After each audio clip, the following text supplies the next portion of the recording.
Hello, and thank you for joining us for our fourth session in an 8-part series entitled Crafting Conversations, Discourses on the Craft Heritage of the Islamic World, Past, Present, and Future. Please note that the session is being recorded. This series is hosted by the Islamic Art and Material Culture Collaborative, the IAMCC, a research network that brings together the capacities and resources of the Institute of Islamic Studies at the University of Toronto, the Aga Khan Museum, and the Royal Ontario Museum. I'm your host, Fahmida Suleiman, Islamic World Curator at the Royal Ontario Museum in Toronto, Canada. My co-host today is Dr. Heba Mustafa, Assistant Professor of Islamic Art and Architecture at the Department of the History of Art, University of Toronto. Before I introduce our guest speaker, I would like to begin with our Canadian land acknowledgement.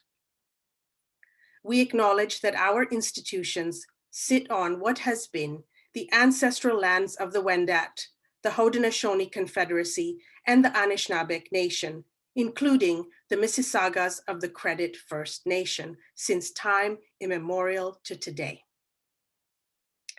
So I am delighted to introduce Dr. Marcus Milwright, Professor of Islamic Art and Archaeology in the Department of Art History and Visual Studies at the University of Victoria in British Columbia, Canada. Marcus is involved in archaeological and architectural projects in Jordan, Syria, and Greece. He is the author of numerous articles and books about Islamic art, archaeology, and material culture. So I'll just name a few here. Marcus's books include Fortress of the Raven, Karak in the Middle Islamic Period, which was published in 2008 and based on his doctoral thesis at the University of Oxford. An Introduction to Islamic Archaeology, published in 2010. The Dome of the Rock and its Umayyad Mosaic Inscriptions, published in 2016. And most relevant to our audience today is his 2017 publication titled Islamic Arts and Crafts, an Anthology. He has also created a website called The Crafts of Syria, which he will tell us about. Marcus's forthcoming book is a cultural history of the balsam plantation of Matarea in Egypt, which will be published by Edinburgh University Press in 2021. He is also working on a long-awaited publication of early Islamic ceramics excavated in the Syrian city of Raqqa. The title of our conversation is Two Sides of the Same Coin. Is there a difference between Islamic art and craft? The conversation will last for 1 hour, followed by 30 minutes of Q&A. I encourage you to submit your questions using the Q&A feature on the bottom of your screens during the session, and Professor Heba Mustafa will assist me in moderating your questions at the end. Okay, so Marcus, welcome. While you start sharing your screen, I would like to jump into the first question, really the heart of the matter. Oftentimes in academic writing, or in art museums in particular, a distinction is made between objects considered as fine art versus objects categorized as craft, with the latter being accorded less significance in art historical terms. Do we know when this separation or distinction between art and craft occurred in academia? And is it peculiar to the art and material culture of the Islamic world? Thanks, Marcus. Well, thank you, Famida. It's wonderful to be here. And I'm speaking to you from Victoria, so from the traditional lands of the Songhees, Esquimalt, and Wasanich peoples. And here we are, connecting across the world, talking about Islamic arts and crafts. So I think I'd like to start by offering some reflections on what I think is a really important issue about these distinctions that have developed. And I think it's often the case that we make these sort of common sense distinctions between what we call art and craft. But at another level, we could say that, really it's just a semantic distinction in that it's all material culture. It's all things with a visual quality which are made by human beings within a particular society. Why then should we make any distinctions between them? So I think one way of dealing with this is to look at the sorts of things that you would actually see if you go into a museum of with a collection of Islamic art, both in Canada and around the world. So I've chosen a couple of images here, one of which may well be familiar to people in Toronto because we have the image from the Shahnameh made for Shah Tahmasp. This is the Court of Guyamar's beautiful painting, which you can see in the Aga Khan Museum.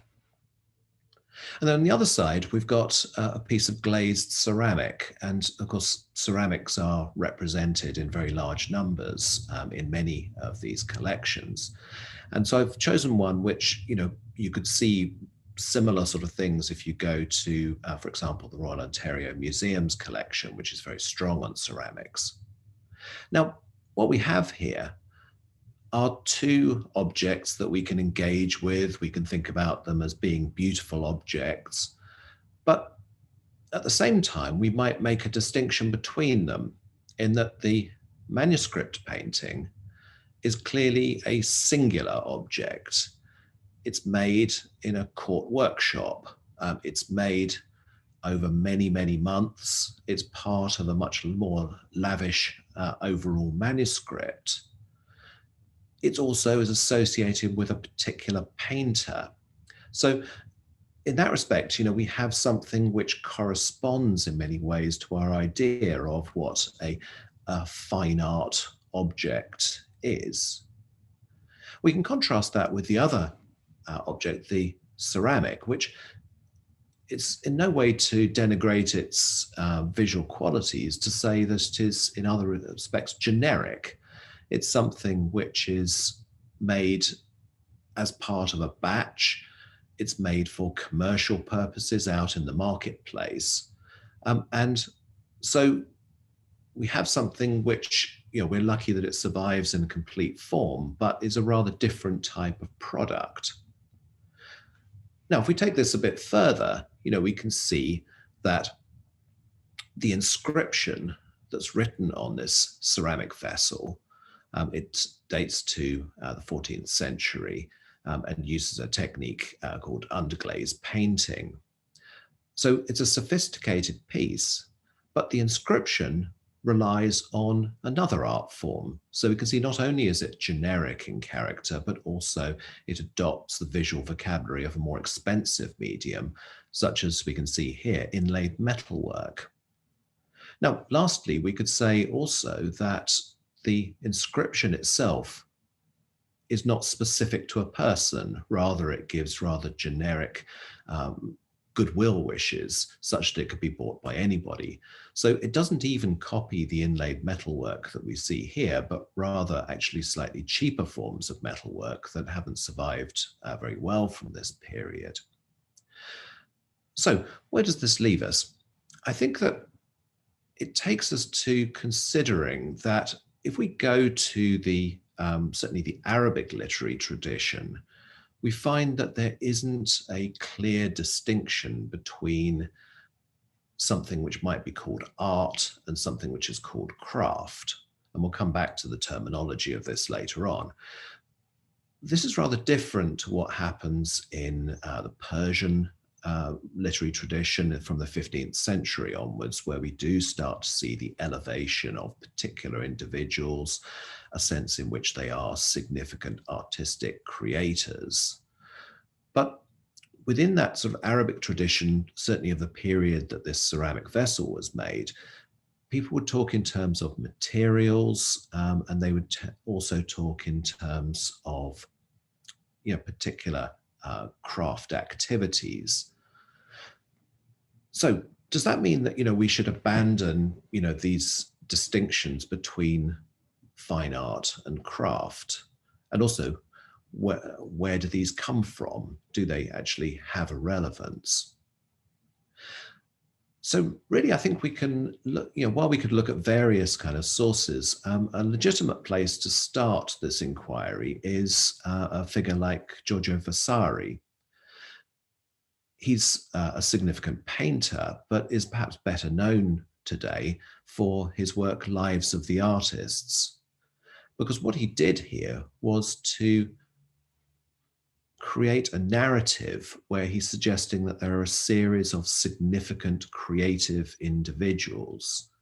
It's very notable also that he calls the book not Great Painters or Great Paintings of the 15th and 16th centuries, but rather Lives of the Artists. He's interested in the biographies of these people because they had started to disassociate themselves from the world of craft, from guilds. Now, in fact, actually, some of the dynamics that he's identifying are things that already were going on for some decades beforehand. So if we look at the larger image, this is a gilded bronze panel from the extraordinary set of doors that was made for Florence Baptistry by Lorenzo Ghiberti.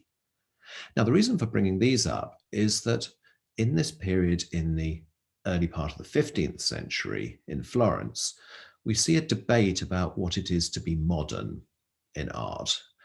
This also involved looking back to the classical past, but we see artists starting to question what their role is, and also that they have a responsibility not merely to their patrons, but also to art itself.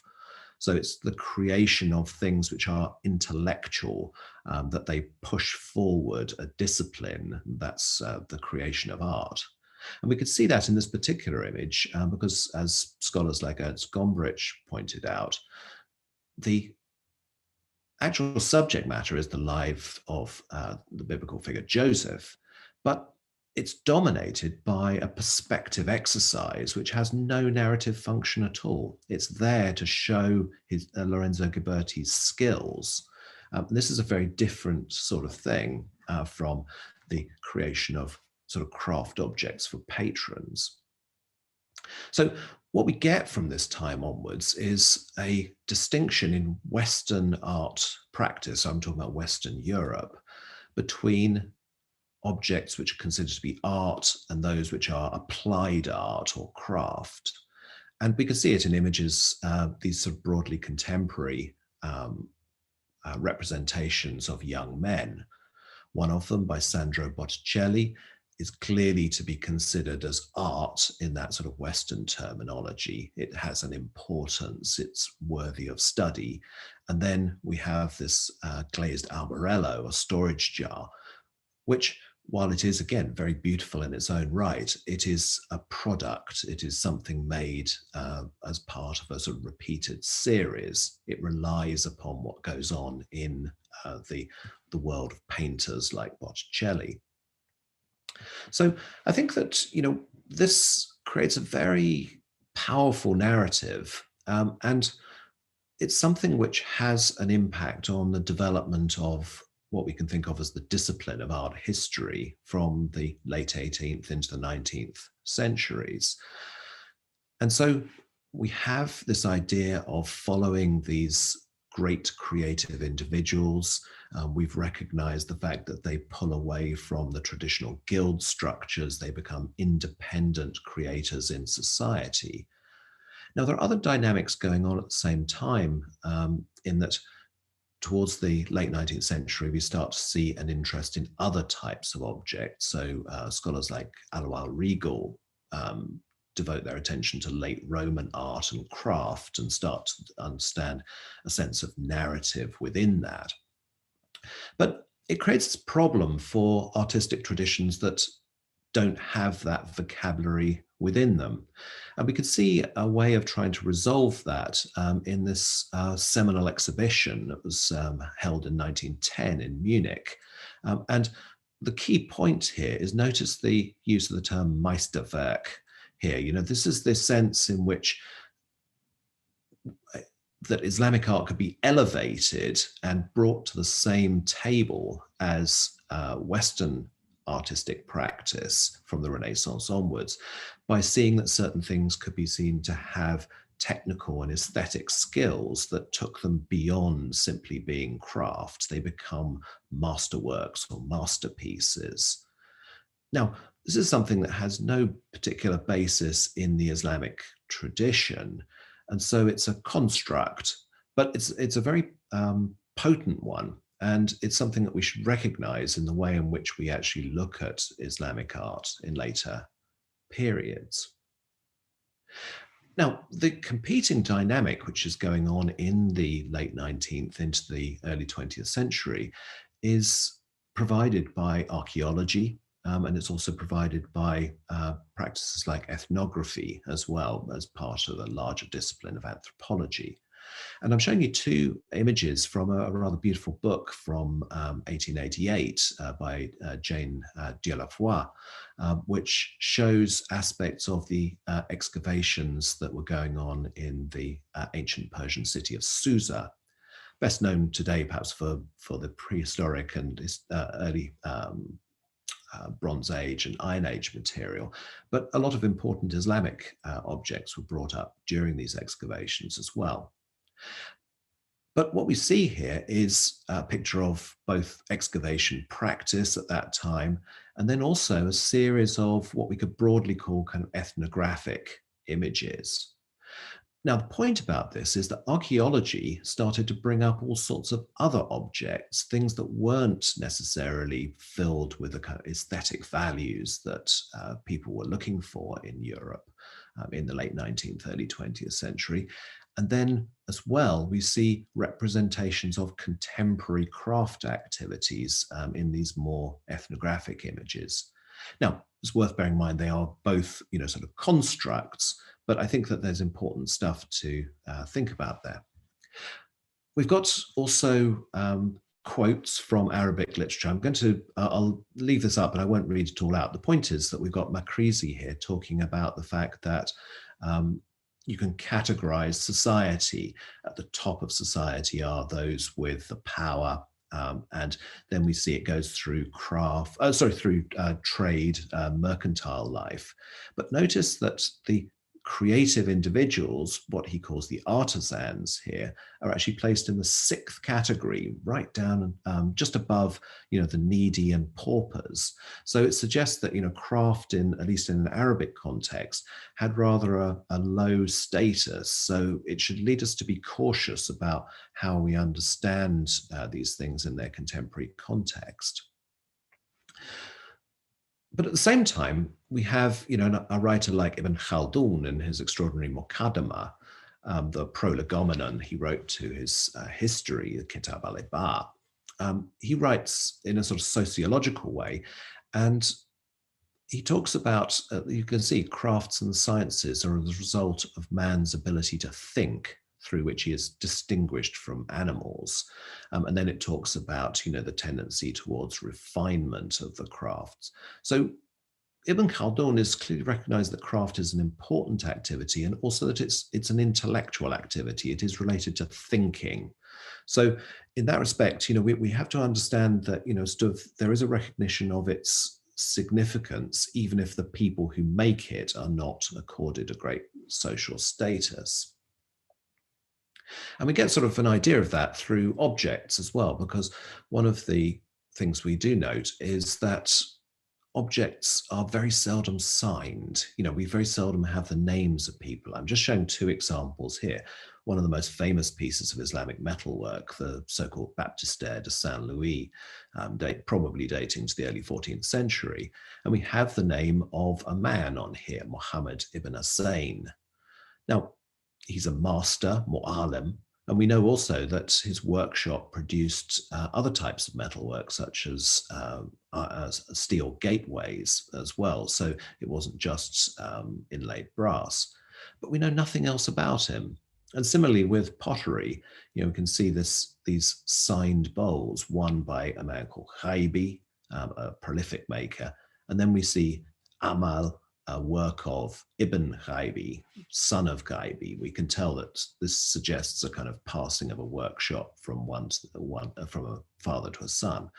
But it leaves us with very little other information. We know nothing else about these people. So these are the sort of challenges, I think, that there isn't this sort of literary backup to suggest, the distinctions between art and craft, at least until a later time.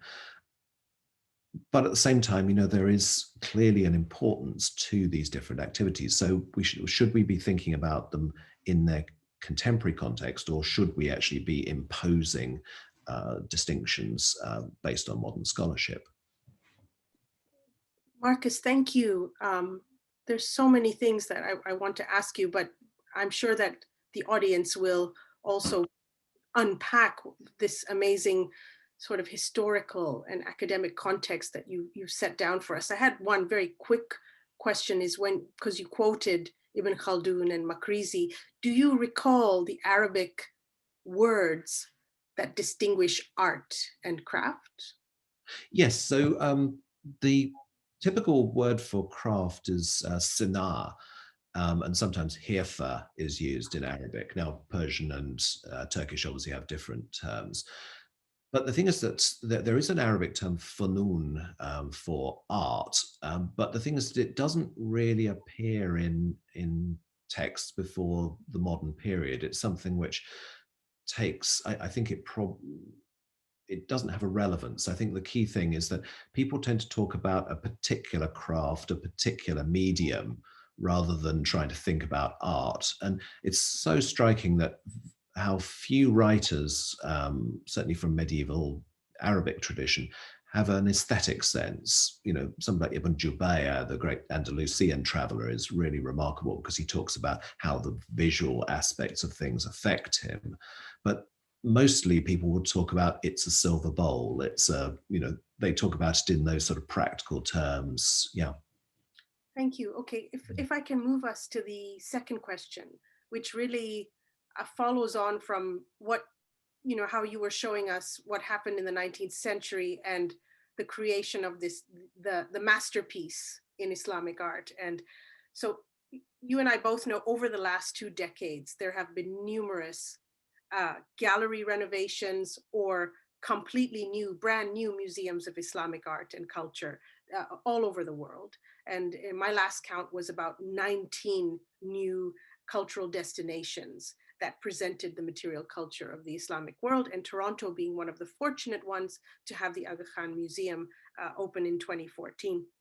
Now, obviously, each institution's presentation of Islamic art and material culture is unique because it relies on existing collections within those institutions, but also the approaches that the curators, the designers, the interpreters, all kinds of people in the museums take in presenting this material. And so my question to you is, have these academic distinctions that you so beautifully laid out for us, have they impacted the way museums have approached the material? Is there, in your opinion, a right way or a more successful way, of presenting Islamic material culture or visual culture? Great, thank you. Well, as you rightly say, I mean, it is much to be applauded that there are so many new displays, new museums that have been created in the last 2 decades or so, devoted to Islamic art.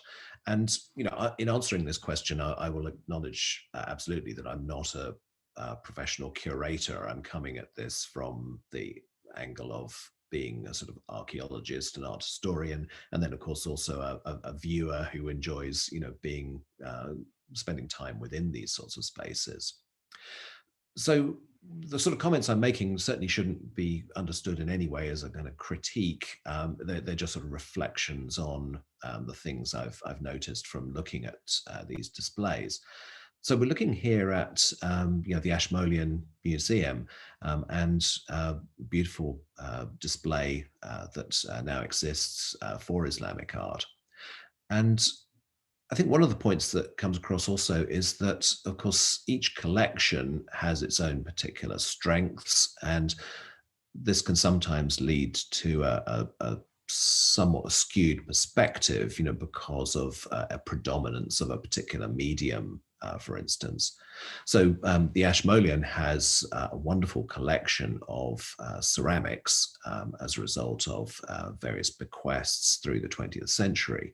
And we can see some of that strength in the display cases here. And what's very noticeable is that, you know, these objects have been placed very sensitively in order to show off to the finest extent, you know, the range and technical virtuosity of the decoration. But I think, you know, we can certainly think about, you know, where does a display like this come from? How does it relate to earlier types of exhibition display? And also what ideas are being projected through them. So if we go back in time, of course, there have been displays devoted to Islamic art, you know, from the late 19th century onwards. So I'm showing you here the Museum of Arab Art in Cairo, now known as the Museum of Islamic Art. And this is its building, which it developed in the late part of the 19th century. The first iteration of this museum was actually in the Mosque of Al-Hakim in Cairo.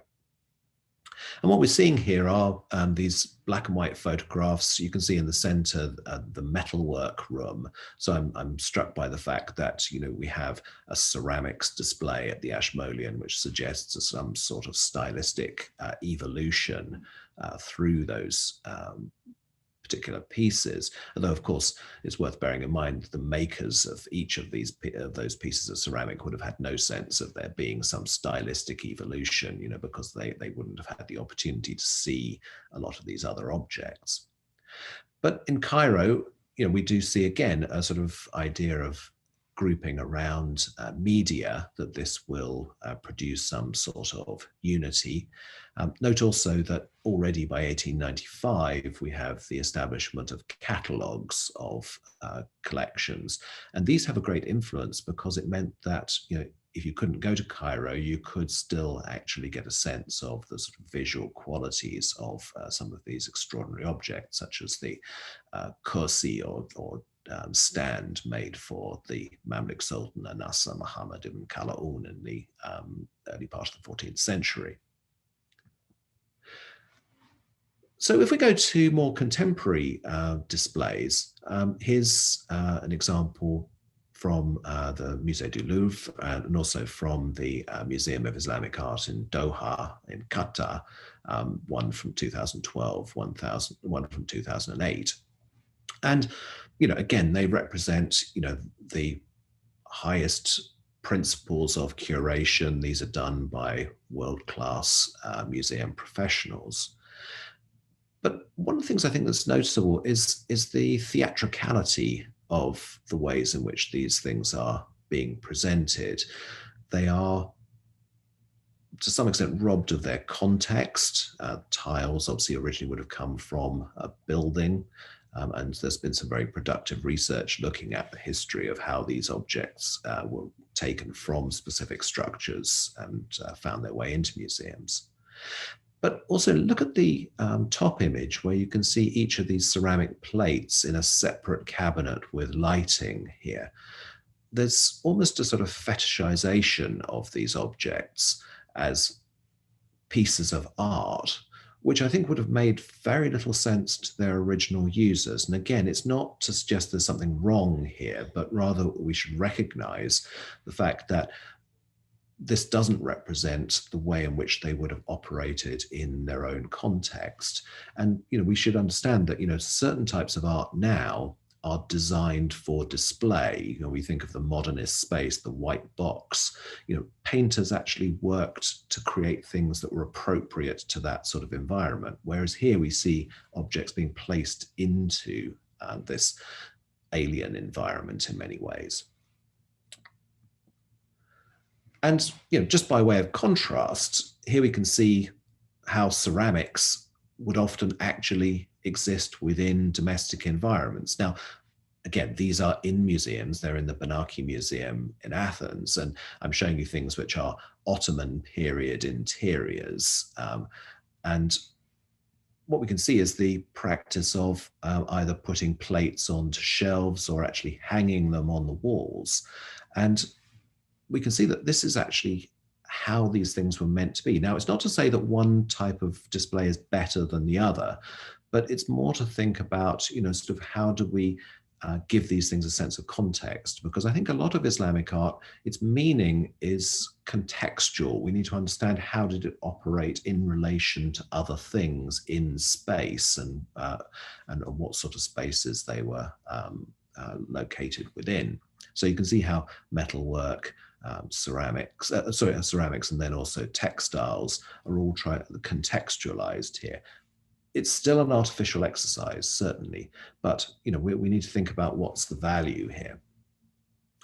If we go back in to think about how Islamic art is displayed in the 19th century, then we should also encompass the domestic environment. And this is the extraordinary Leighton House made for Frederick Lord Leighton in between 1877 and 79.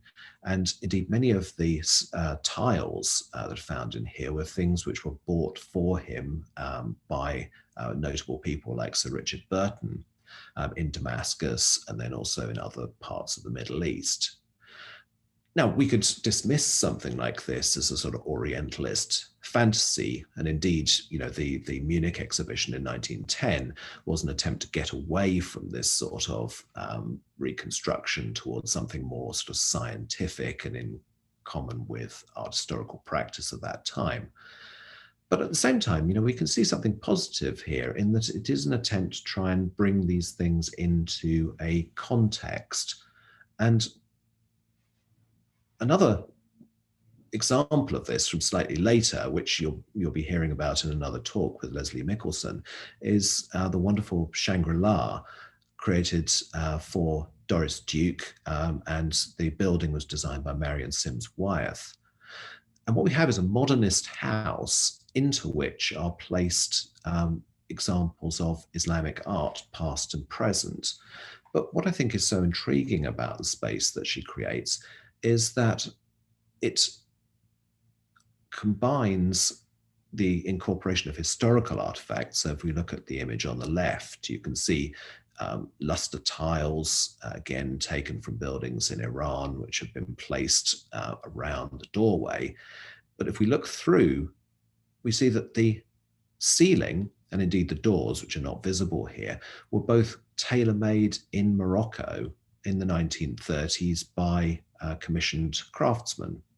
And very fortunately, there are photographic records of these practices in Morocco. She also commissioned artists in Syria, Iran, and in India. And there are both photographs and some cinefilm records of what they were doing. Now, again, it's not to suggest that there's somehow truer to principles of Islamic art, but it is a sense of trying to understand how you can place things into context.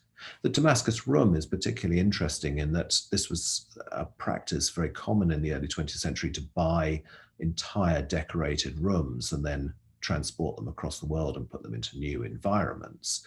But what we have here is something where it had to be adjusted, and so new bits had to be incorporated in order to make it fit into the new space. So again, we shouldn't see these as being entirely kind of scientific and objective, rather they are sort of mediated through the desires of the patron. Now, if we go back to kind of contemporary displays, here we have the Arts of the Islamic World galleries at the Metropolitan Museum, and they indeed do have one of these Damascus rooms. And so you can see it here with objects kind of placed within it, rather like we see at the Benaki Museum. But one of the other things that they attempted to do here was to create environments. And I think this takes us back to some of the ideas that Doris Duke is interested in, is even if it's a somewhat artificial exercise, it's to try and place things into a larger space so that we see how they were meant to operate. And what was so extraordinary about the Metropolitan's enterprise was that they actually commissioned craftsmen from Fez to come for several months in order to actually install and carve these beautiful pieces of stucco work and tiles. So I think what it means is that when we look at these displays, of course, we have to understand their sort of artificiality, but there is this question about, how should we contextualize these things in terms of the spaces that they exist within? What's the balance between that and trying to show them as objects of artistic interest? And then also, what's the relationship between, the masterwork, as the 1910 exhibition said, and the everyday object? And we're looking here at the Al-Bukhari Foundation Gallery of the Islamic World. And it's so striking here that the word art is actually consciously omitted from the title. And you can see part of the description that appears on the website, because it says, from archaeological material to contemporary art, from paintings and vessels made for royal patrons to the evocative objects of everyday life. This gallery brings together the stories of interconnected worlds across time and geography. So in a sense, it's actually trying to reconstruct worlds, through the use of objects. And note, there are sections with shoes, with musical instruments, also that the contemporary artistic expressions of the Islamic world are actually combined with historical objects. So it's a very brave display, but it still leaves open these questions of how should we understand this museum practice? What role is played by the sorts of objects that you can see on this last slide? Things which are not significant, beautiful objects, and yet they have really interesting social, cultural stories to tell. Do we put these all together with, the aesthetically kind of sort of beautiful objects? What is the role of that museum space? So I can't say I have exact answers, but you can see that, there are different tensions in each of these displays. Thank you, Marcus, for that wonderful and thoughtful answer. And it also brought up issues of the ethics of acquisition as well of museums, and how was it that entire rooms in homes were brought back to the West. But it kind of leads me to my next question. We're moving away a little bit in terms of where, the first two questions. And I wanted to know more about the crafts that are vanishing crafts in the Islamic world. And I have my own research on the silver jewelry traditions of Oman. Really, the silversmiths now are in their 80s. They haven't passed on that tradition to their children. Younger generations don't want to wear traditional styles of Omani silver. People are more interested in gold since the discovery of oil, and people are also interested in European styles. So what I want to know is, are there similar concerns in the areas that you have researched? Is this mainly a 20th century problem following the breakup of the Ottoman Empire, for example, or was there already a local concern that certain crafts were in danger of vanishing? Thank you. So going to, you asked in your question, I mean, is it the case that, crafts have disappeared in earlier periods as well? And I was sort of thinking about that because it was a very interesting question. And to me, I think the answer is that clearly there were cyclical sort of rises in sophistication of particular crafts or particular techniques, and then they disappear and then they end up somewhere else, which sometimes can be related to the movement of craftspeople. Sometimes it can be to do with taste.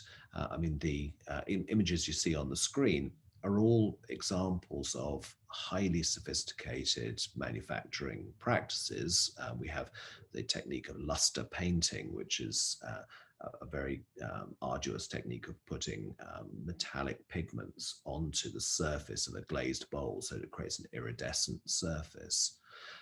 We also have here ivory and a high point in ivory carving during the Umayyad dynasty in Andalusia, which comes from the late 10th century, and we see objects into the early 11th century, but then that kind of dies down, and then ivory carving sort of revives in other places.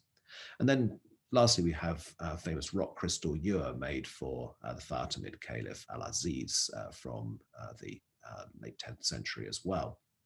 And so in all of these cases, we have examples where clearly a craft has reached a particular high point in Basra, in Spain, in Cairo, and then that has gradually disappeared, and sometimes these things revive in other places. But it seems to me that we have rather different dynamics which start to occur during the Ottoman period. So I'm showing you here the gradual spread of the Ottoman Empire from the 14th century onwards, as we have territorial expansions into what was the Byzantine Empire in 1453 and later, so going into Eastern Europe and the Balkans. And then also in the 16th century, going down into Syria, Egypt, and latterly into the Hejaz and into North Africa. So this empire, along with others like the sort of Safavid and the Mughal empires, is producing highly sophisticated crafts. I'm just showing you one example of textile making from Bursa, some velvet cushion cover. But the thing is that within this highly productive, very interesting artistic phase, we do see the beginnings of a type of decline which is new, it's different. We can see it in the images on the screen here, in that it's happening not just in the arts, but it's also happening in other types of production. So we have an excavation here of a sugar mill. This is for grinding down and then generating sugar syrup from cane. And this is on the banks of the Dead Sea. And this industry was very, very profitable for Egypt and parts of Syria.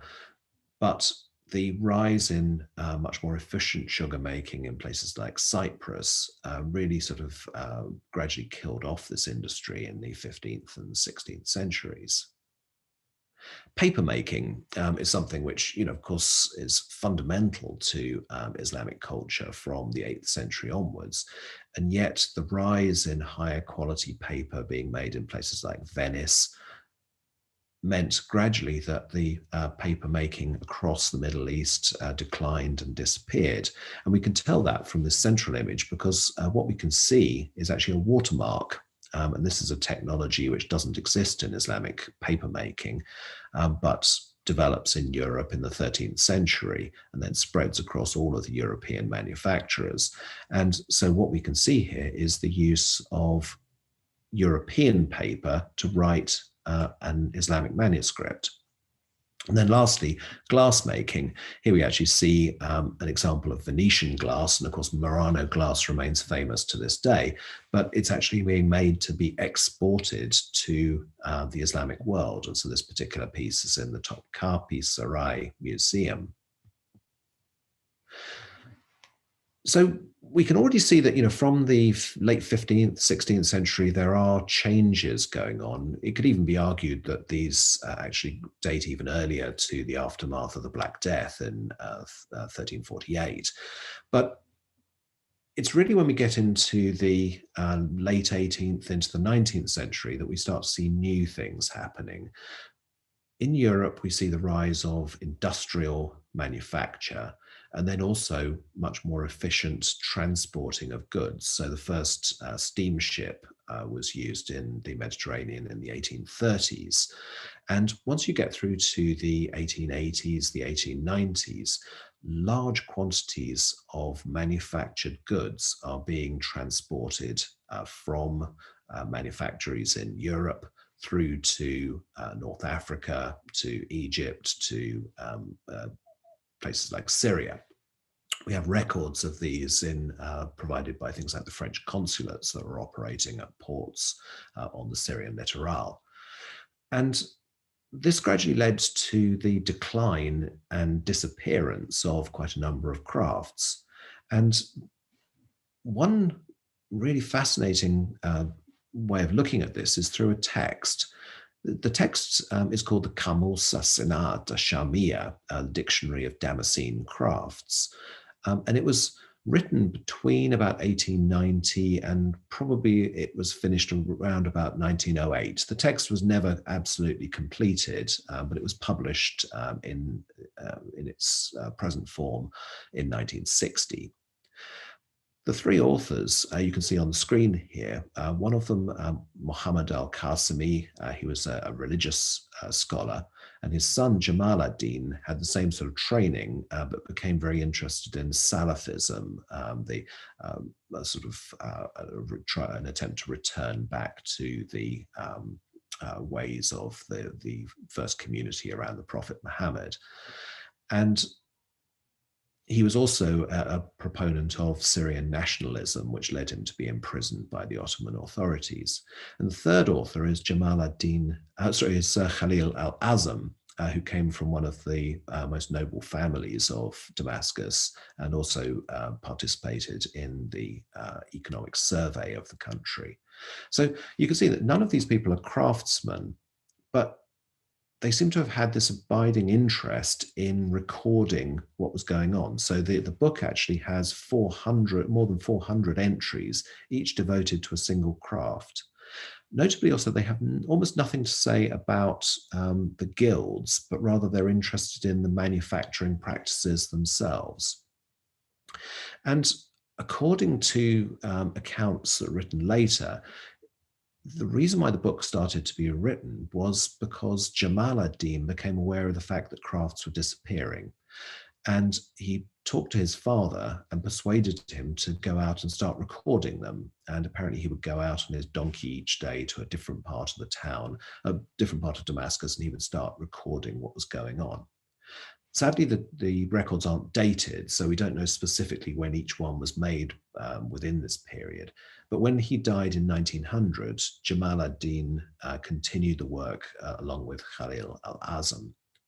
And they were aware of, the effect of industrialization. So we can see one of the first factories made in Egypt, as well as the impact of mass importation of glazed wares, for example, such as from the Staffordshire potteries.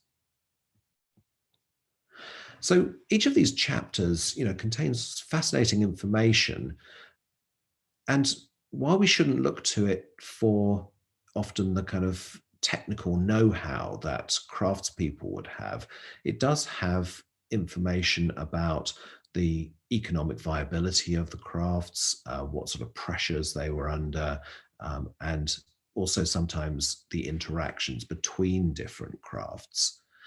So I'm showing you here some examples of glassmaking, and Damascus was a famous place for glassmaking, but by the 19th century, they were under significant pressure. The text talk, the chapter devoted to the Zajjaj, the glassmaker, talks about the fact that they couldn't make what they call the white glass, which I think by that I mean transparent crystal glass that was being made in Europe.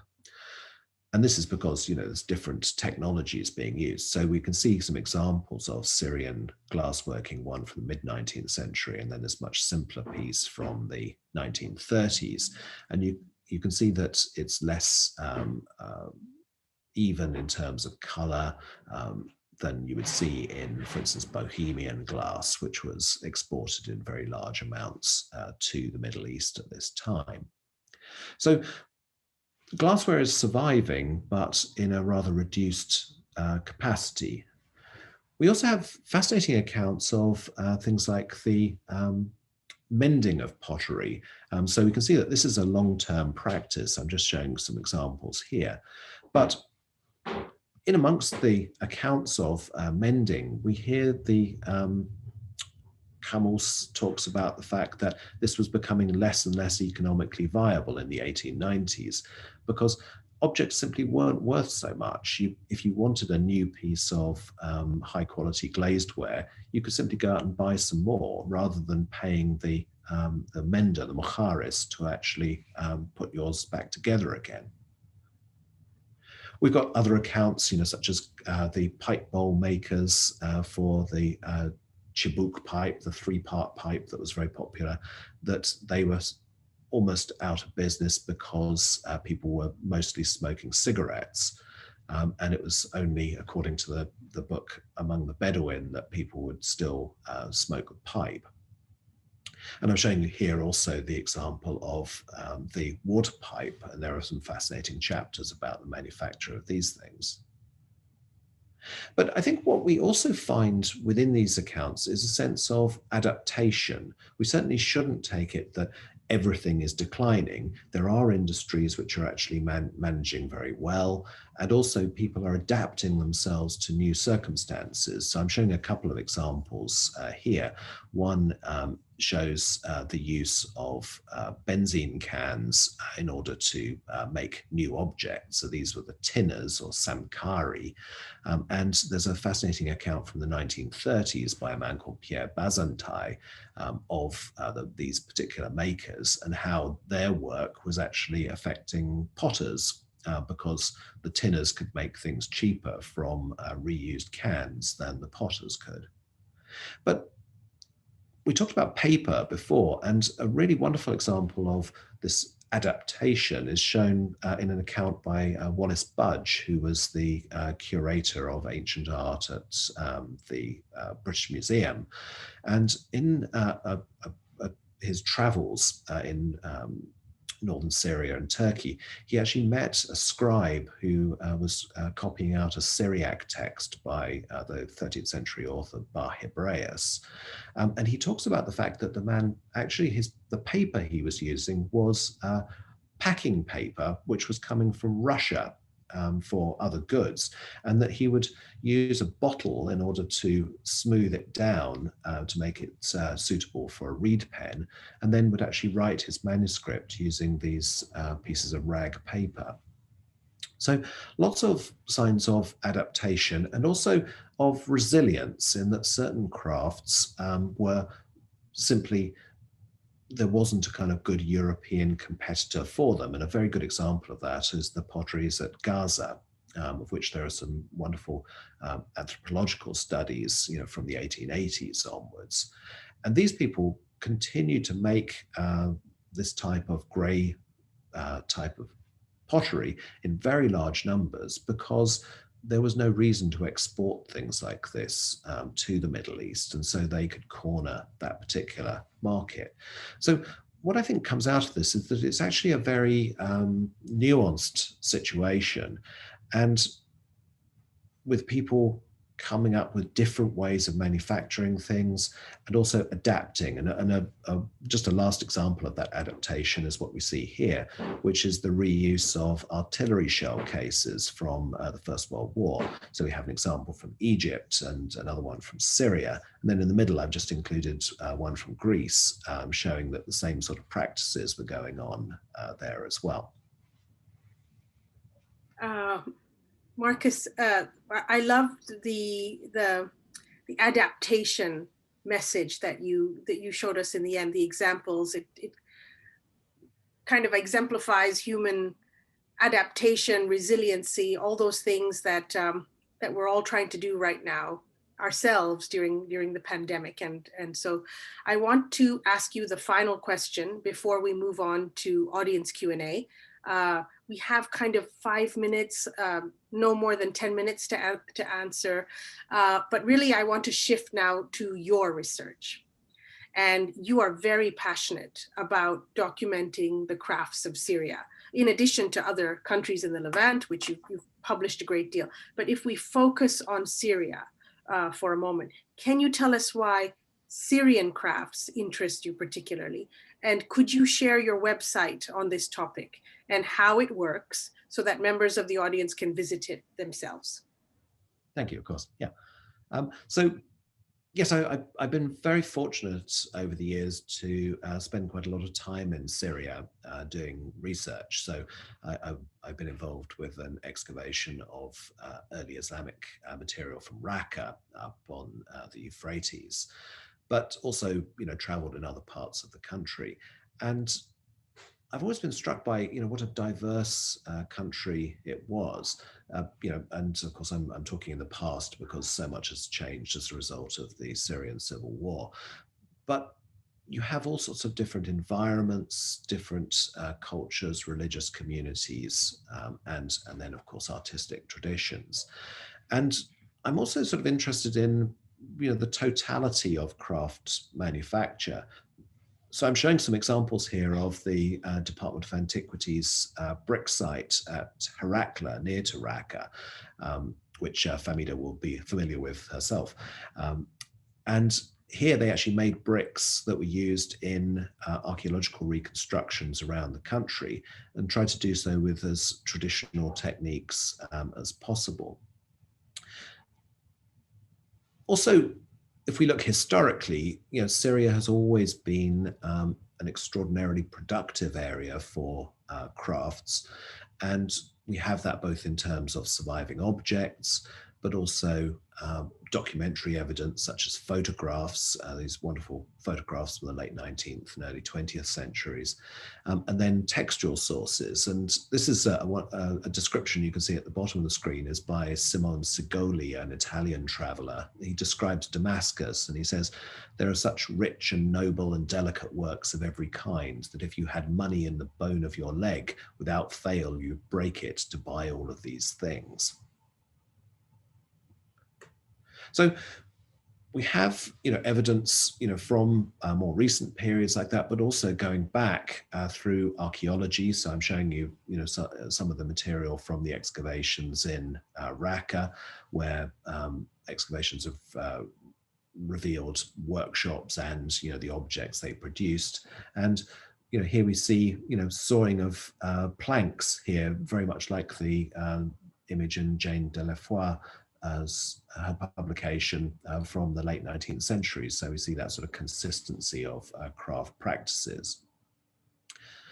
But one of the other things I think that really stimulated me to think about how to make this sort of information more publicly available was, of course, the tragic events of the Syrian civil war, and notable among those was the destruction of sites in Palmyra, or Arabic Tadmor. So I'm showing you here satellite images with the destruction of the Temple of Bel and a photograph of the Temple of Bel Shamin being destroyed in 2015. But you can see from the larger image the impact also of looting and other forms of destruction. So we have both collateral damage and targeted destruction of buildings. And this is not simply in Syria, but also in Iraq. And I'm showing you images of the destruction of various temples and tombs. And this comes from a very kind of strict interpretation of Islamic law among these radical groups. And many scholars have been trying to sort of document these things, and a lot of attention has been paid to the architecture and to the archaeological sites. But one of the things that I thought was important was to think about these sort of living traditions of craft manufacture. And I'm showing you some sort of things taken before the Civil War, and then also the continued practice of making decorated artillery shell cases from the beginning of the Syrian Civil War. So what I wanted to think about, and I'm now going to what I'm going to do is to just go back. Sorry.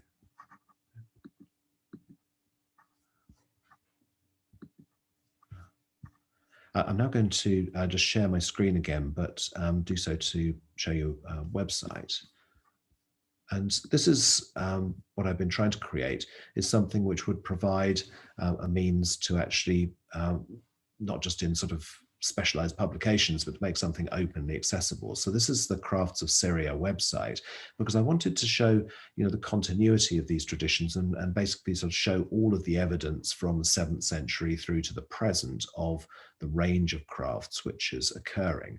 So on this site, you'll find that it's organized so there are various cities, towns, also regions, and then also resources. So there's a detailed glossary so for instance, if we go into that, you can see that we have Arabic terms and also technical craft terms.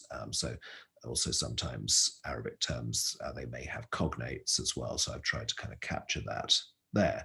But if we go back to the main part of it, you can see that it can be organized in different ways. So for instance, if we go into crafts, you can do it by category or by name. And within that, we have, different things for which there is evidence. So this was also a project which allowed me to employ student researchers to give them experience, to go through texts in order to pick out particular pieces of information where there is specific evidence for manufacture in a particular place on a particular date, and that was the sort of criteria that we had. And so within this, you can see we could go to architects, and this term muhandiseen is used. So for instance, if we go to Aleppo, here we see the different examples of inscriptions that actually mention particular named architects working on buildings.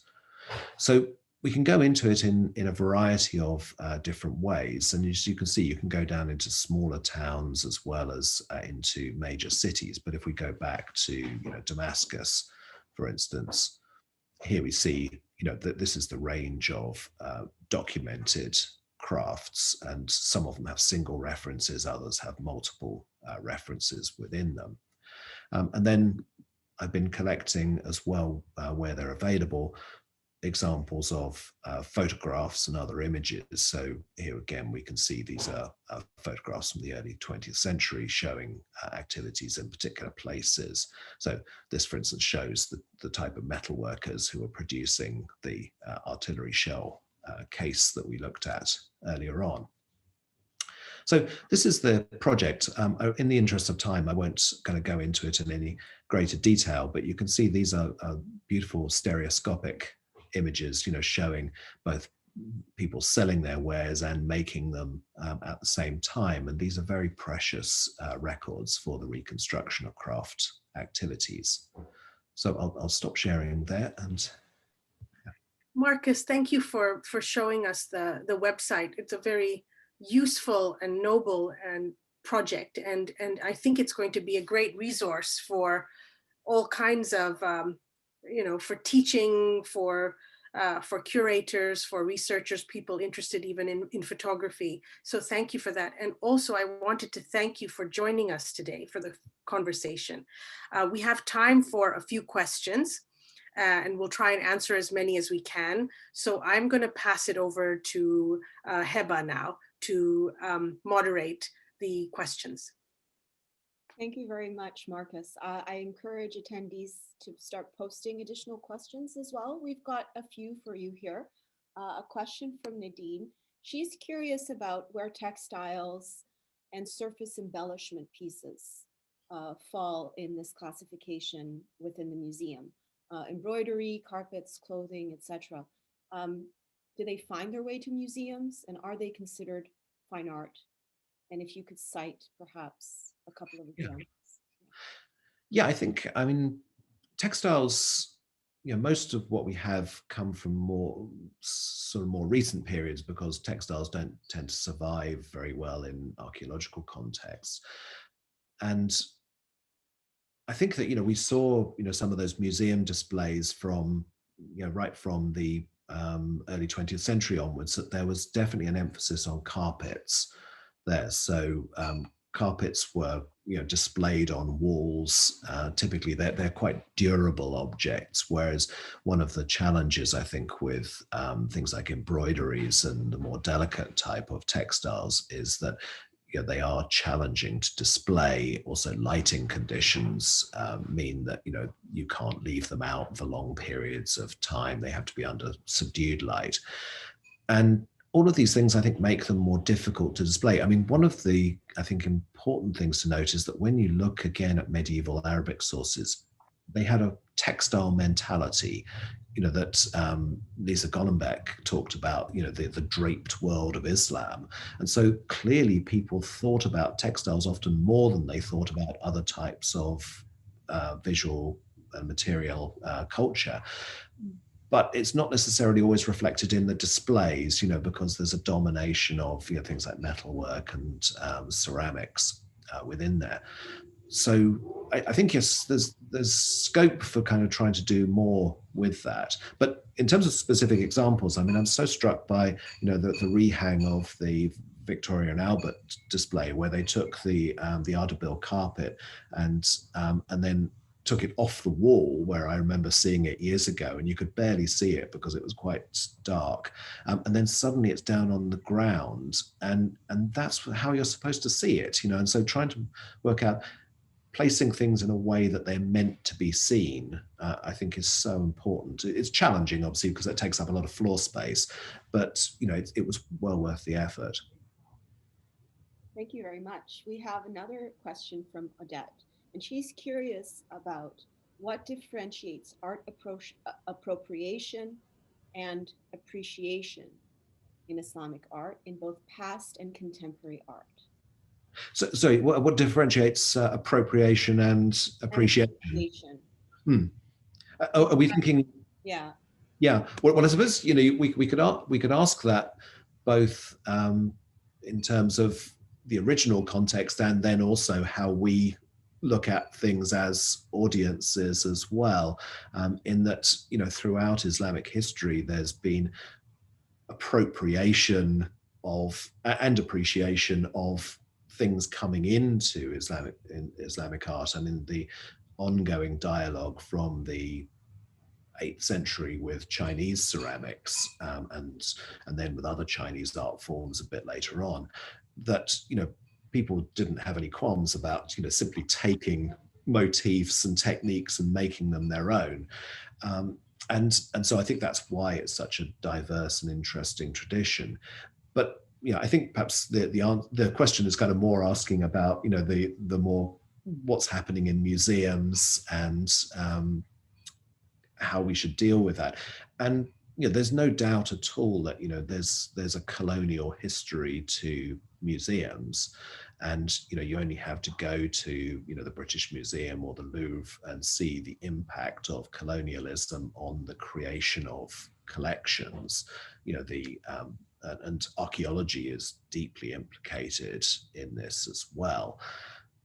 And so, we have these objects there, and there's certainly a responsibility, I think, not just to kind of display them, but to start to tell the story of how they actually got into the collections. And as yet, I don't think there's been a lot of that latter enterprise. I mean, clearly there's been scholarship about that, but it would be interesting to see a bit more kind of museum curation, which actually addressed full, sort of straight on, these difficult questions, because I think we'd kind of appreciate stuff more.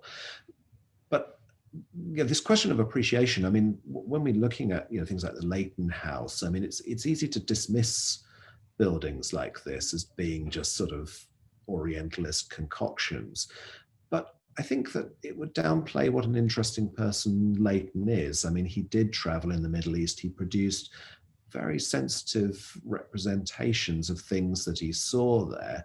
And, he was clearly deeply fascinated by the stuff he was seeing. If we don't have the appreciation, we wouldn't have William Morris producing, beautiful wallpaper and other types of decorative art, because people were fascinated for the very reasons we're fascinated today. Thank you very much. So you're receiving a lot of praise on your website. There's a question about the Alhambra vases. One of our guests is curious about sort of where they fit in within the history of ceramics. Yeah, I'm a little out of my kind of areas of expertise there, but I think they are, they are fascinating pieces because to me they exist at the transition between portable object and architecture. They are objects which are obviously large, but more importantly, I think they were actually designed for particular spaces, and so there is actually a genuine interaction between them and architectural space. And so in the same way, if you have a column from a building, if you're just exhibiting it as it is, it's not really doing justice to it because you're not really understanding what it's for. I think similarly with those, there is a genuine challenge as to how to show them and how to make sense of them. And there's also, I think, the simply the technical aspects of making it. I mean, I'd love to see more displays that looked at just how difficult it is to make things. One can think of also things like rock crystal, where trying to talk about what it takes to kind of core it out and the months and months of labor for cutting and polishing these sorts of things. So these are ways, all of this stuff is to do with kind of animating these objects so they don't, we need to get away from them just being aesthetic objects. They need to be things which are understood in a particular context. That actually leads us to our next question. And our guest is curious about, in your distinction or in your kind of overview of this distinction that exists in the discipline between fine art and craft, where do you see the role of technology? Yeah, that's interesting. Yeah, I mean, I'm fascinated by technology, and I teach courses where we look at traditional craft practices. What the reason why I do that is because, firstly, because I think it's just an interesting subject in its own right, but mainly because I think when you look at an art object, and this could be a painting, this could be an altarpiece, 14th century altarpiece, it could be a ceramic vessel, is that you don't understand it until you understand how the materials work and what constraints those materials place on what you can do. So, what you can do when you paint in tempera on a panel is different from what you can do with oil on canvas. You might still be wanting to represent the same thing, but the end result will be dictated to some extent by the materials. So in that respect, I think technology is really crucial to our understanding of objects, and also it allows us to understand, that the evolution of technology is often a sort of factor which comes before aesthetics or aesthetic change, in that the availability of a new technique allows you then to start thinking about different aesthetic values. So I think it's got to be kind of intrinsic to the story. I'm not sure if that kind of entirely answers the question, but yeah. We have a question that sort of invokes this issue of craft perhaps being part of the sort of traditional um, uh, culture, and that it's somehow unchanging or less subject to change. Um, and our guest would like to know more about how you contend with this notion in your work on the studies of craft as an art historian. Yeah, I think that's a really interesting issue. Going back to things like the those early sort of ethnographic images of craft. I mean, we could think right back to the Napoleon's expedition to Egypt, which led to the Description de l'Egypte, sort of multi-volume work. In there, they got images of people making crafts in order then to say, well, look, that's exactly how they did it in ancient Egyptian times. And certainly, or scholars of Orientalism would suggest that this becomes a sort of tacit sort of permission to colonize because, look, these people haven't moved on, they're still doing the same things. And the thing is that this is actually a powerful narrative that we see in archaeological work into the 20th century as well. And what we have to contend with is the fact that, clearly there are kind of aspects of continuity. I mean, the thing is that if something works, you continue to do it. And so that's why we can see, for instance, within handmade pottery in the Middle East, enormous amounts of continuity over centuries in terms of how stuff is done. But the thing is that that doesn't mean that, the social sort of context of that has remained unchanging. And also it doesn't mean that other things aren't changing at the same time. And so our challenge is to try and kind of balance these two aspects together, the continuity and change. I mean, these become a bit cliched perhaps as terms, but I think they are still important. And where we see change, it's often stimulated by external factors, by a resource no longer being available or some new artistic tradition coming from somewhere else. And so we can see that there is constant adaptation. And what I find so fascinating is that, into the 19th, into the 20th century, you've got people, reusing artillery shells and all sorts of other stuff in order to make new things. Now, they might not be the things that you'll see in a gallery of Islamic art, but I think they show all sorts of dynamics within society that we really have to get at. Thank you. Yeah, considering sort of innovation and time as a factor in how we construct these narratives.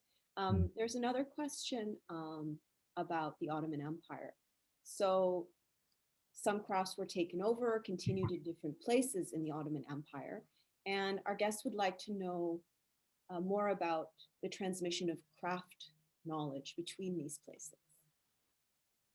Yeah, so one of the things that we see in the history of empires, not just in the Ottoman Empire, but before, is that imperial conquests often led to crafts in a city being, the craftspeople being taken to somewhere else. So famous example is Timur or Tamerlane in the early 15th century when he takes over Damascus.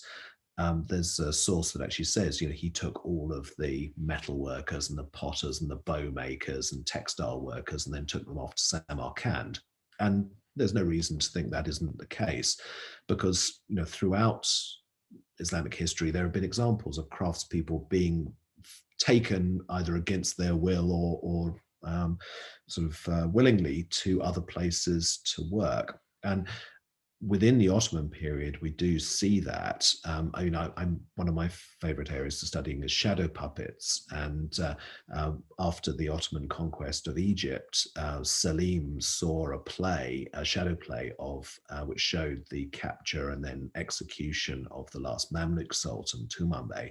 And he found it so amusing that he took the whole shadow troupe with him back to Istanbul. And we actually see the development of Ottoman shadow play as a result of that. And then subsequently Greek shadow puppets come from the Ottoman conquest of Greece, and it develops into its own tradition there.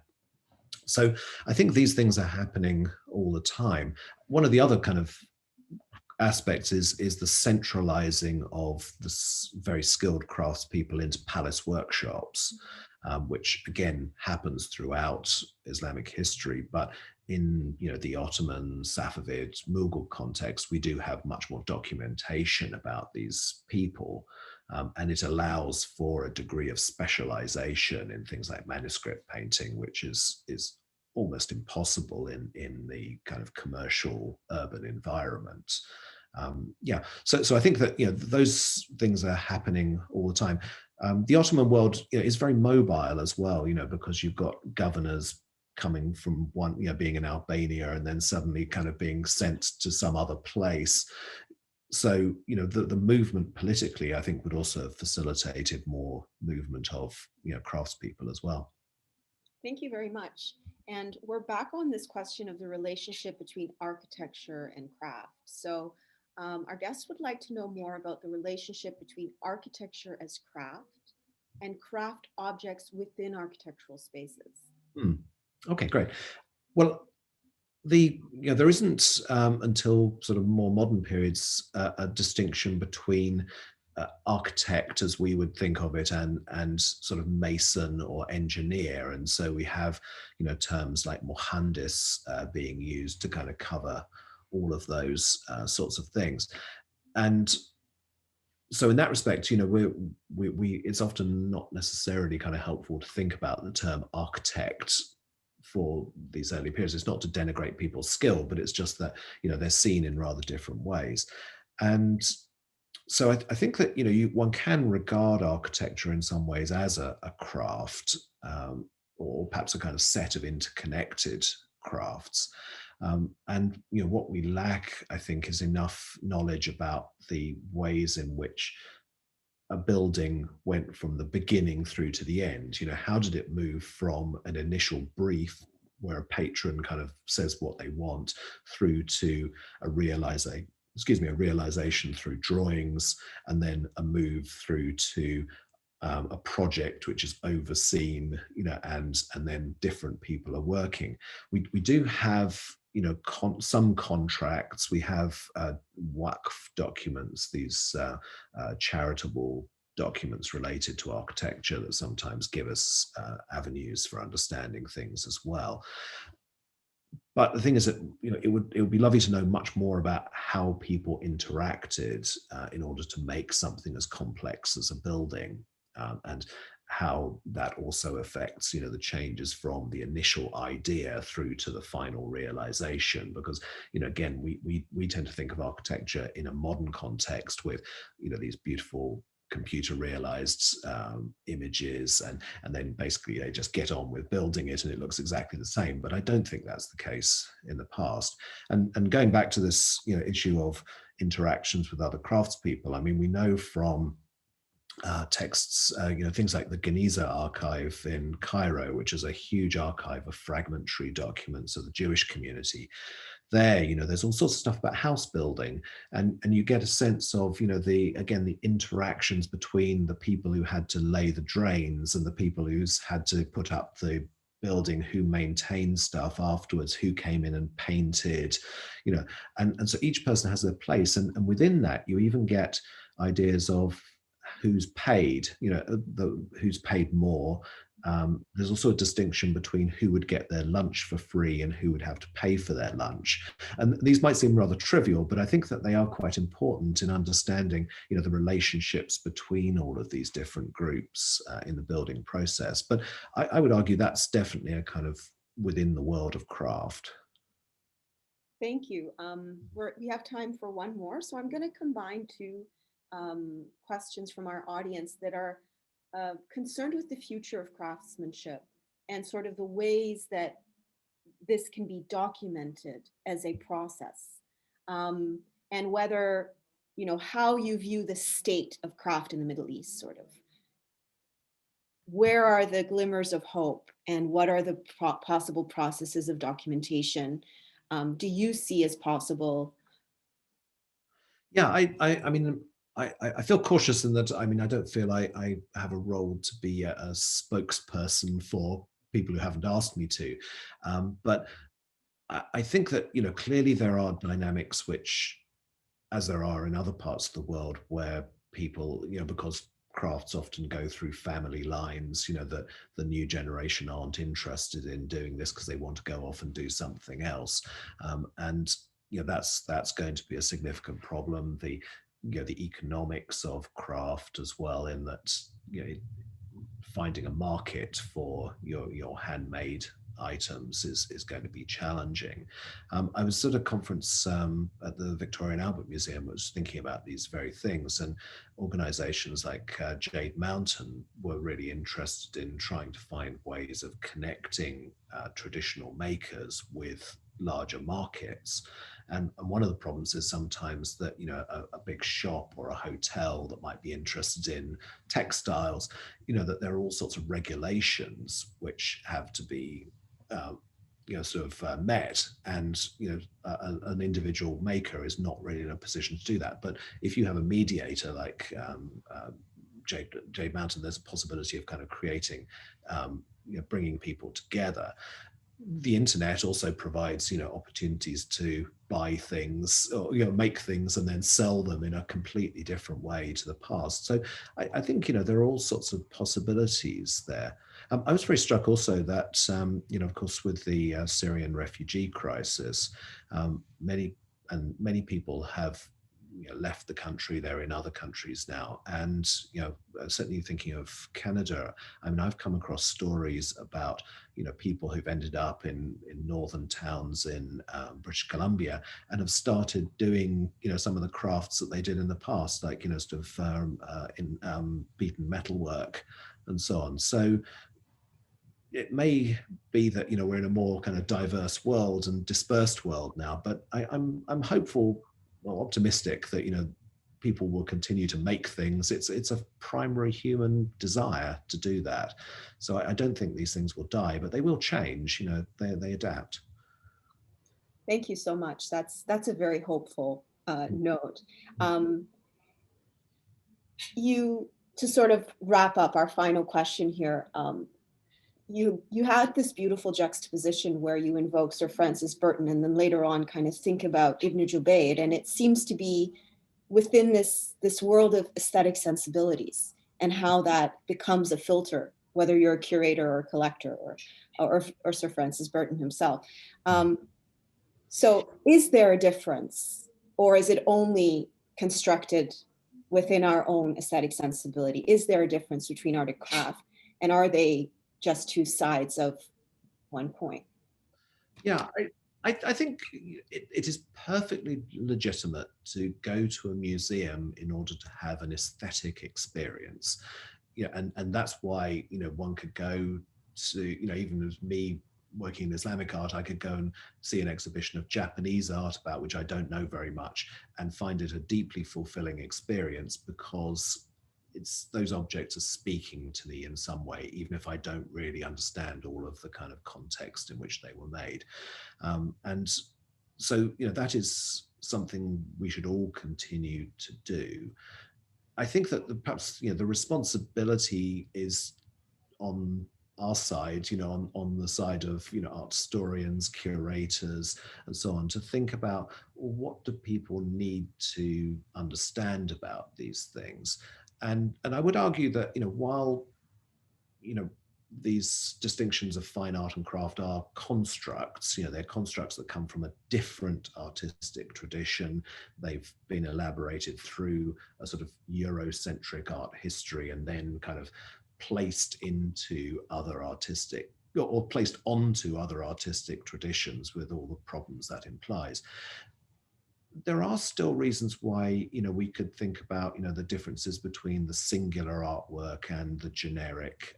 Amanda Phillips has talked really interestingly about luxury art, that these beautiful jeweled daggers and things, they are beautiful, dazzling things, but they're not exactly kind of artworks in the sense that they're not trying to project some specific kind of challenging meaning. They're understood in context. And so trying to help people get that way of seeing things is I think, going to be the challenge ahead. Yeah. Thank you very much, Marcus. And thank you all for joining us. We hope to see you again for our next crafting conversation on Saturday, February 27th at the same time. Join us with Dr. Leslie Mickelson, Curator of Collections and Exhibitions at Shangri-La Museum of Islamic Art, Culture and Design in Honolulu, Hawaii, as she discusses the museum's role in amplifying and sustaining craft and making. I'd also like to draw your attention to another forthcoming talk hosted by the Institute of Islamic Studies in partnership with the Latin American Society on February 12th by Dr. Farzaneh Peruz Musavi, entitled From Baghdad to the Potters of Puebla, How an Islamic Art Form Became a Mexican Icon. The registration link for this talk is shown on the screen. And please do get in touch with Famida if you would like to be added to the IAMCC's mailing list. The recording from today's event will be posted on the Institute's YouTube channel soon. Thank you once again, Marcus, and thank you all for your attendance. Take care and be well.